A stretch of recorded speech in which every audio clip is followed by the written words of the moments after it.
Anxiety for me feels like something horrible has gone wrong, like losing one's house keys, Sennheiser headphones, mobile phone, or being in a public place like a shopping mall or a cinema hall, and needing to get out of that environment due to believing that people are saying bad stuff about me, and due to also sensory overload. This happened to me sometime back in Phoenix Mall in India Circus by Krishna Mehta. Janak Doctor Gregory sent me this. He is who I'm interviewing in today's video. As I spoke to him and we spoke about his mental health issues, and he discussed his journey about how he feels as an amazing, incredible individual being in India, being reduced to a label of autism. This is an incredible chat. He talks about his past work, how he's looking for a new job, his skill set, and everything else around him. Please do watch, and I promise you will be amazed. I'm currently looking for a job and unemployed. I studied in ancient Indian culture, Bachelor's of Arts from St. Xavier's College, and finished my graduation in May 2018. And I was really interested in languages, museology, going to museums and those sorts of things.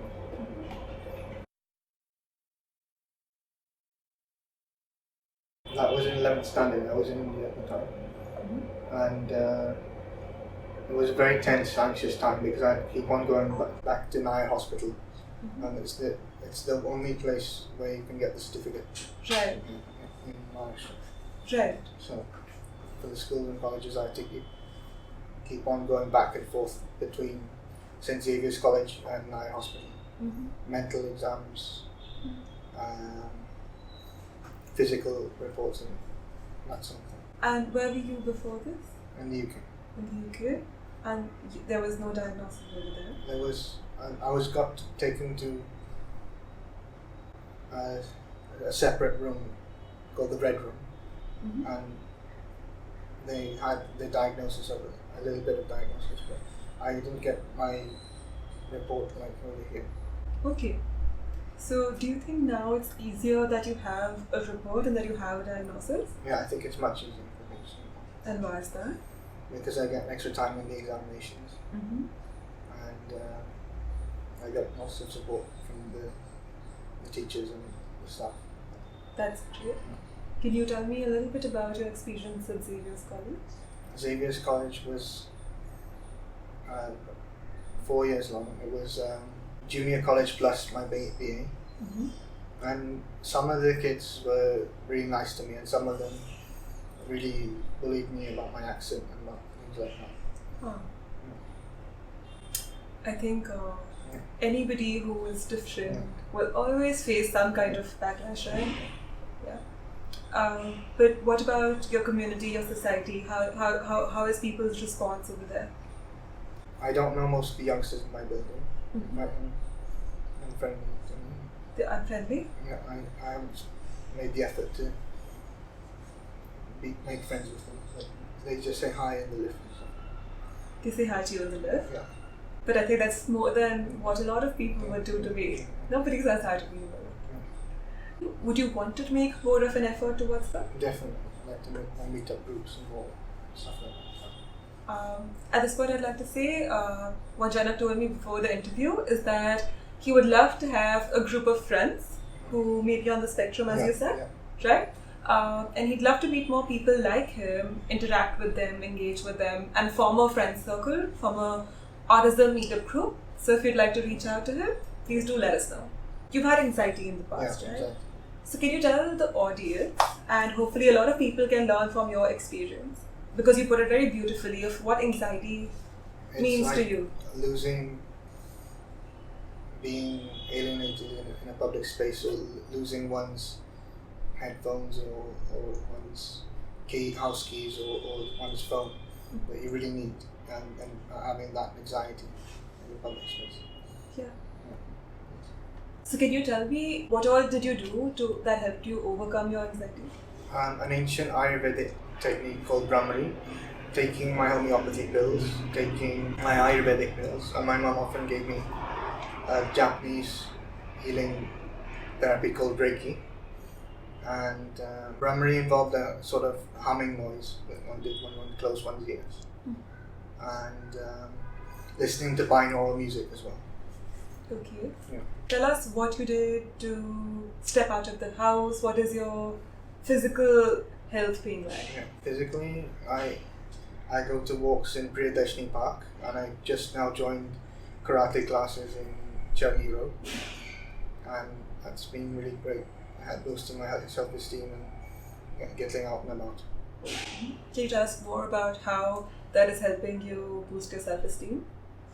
That I meet new people while doing karate, and it's a real workout, real sweating workout. So would you prefer your walks to karate, or are the walks nicer? The walks are nicer at my own pace. Why is that? Because it's much more leisurely than karate. And do you interact with people when you're out for your walks? Less than karate, just. Really? Yeah. Okay. So you said that you don't have a UDID certificate, right? Yeah. Do you know what is the use of a UDID card? Are you aware? No. It's the central government scheme for the disabled. That's true. So it's under the National Trust Act. Yeah. It's under the National Trust Act, and the government started a unique disability identity card, okay, which allows all people with disabilities to have their own identification mark, and will also give them access to certain privileges in the future. Okay, but of course, it's entirely your choice if you want to get it or no, right? What is helping you grow as a person right now? Nabiraj Mehta and my counsellor and theta healer, Ms. Roni Berry Sangli. They're both helping me grow right now. Can you tell us more about who Nabiraj Mehta is? I'm sure the audience does not know. Nabiraj Mehta is a great counsellor and mentor for me. And he's been there through the most hardest times and through thick and thin. Okay. Yeah. So do you reach out to him whenever you're having a tough time? Whenever I'm having a tough time, I reach out to him. That's awesome. Yeah. I feel like it's very important for everybody to have someone like that, right? It's very. I have a great counselor as well, who I feel free to reach out to whenever I'm facing anxiety or depression or when I'm going through a rough time. So I have my own counselor and mentor. Yeah. So tell me why you want to have a specific group with people with autism. Why is that important to you? That's important to me because I really wanted to spread the word about my Aspergers syndrome and autism. Okay. I thought it would be a really great thing to do. That's awesome. But why just people with Aspergers or autism? Why not neurotypical people? Yeah. Because aren't they the people who really need to put in an extra effort to understand you? And neurotypical. Can you tell me a little bit more about your family and how your relationship is with your mom, your dad? I haven't seen my dad since August 2014. He's a musician in the UK. Okay. And I really miss him sometimes. My mom is here as a holistic therapist and businesswoman in the integral space. Okay, that's awesome. Can you tell us about your last job that you worked? It was very interesting. It was called Sarmaya Arts and Cultural Institute. Mm-hmm. I had to catalogue, archive old lithographs that were hundreds of years old. Wow. 1700s, 1800s, 1900s photographs as well. That's awesome. Yeah. And currently now you're saying you're looking for a job. Yeah. And what kind of job would you like? Something in an art gallery, museum, or as a translator. As a translator? How many languages do you speak?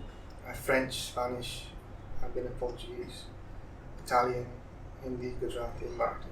That's amazing. That's a lot of languages. That's very impressive.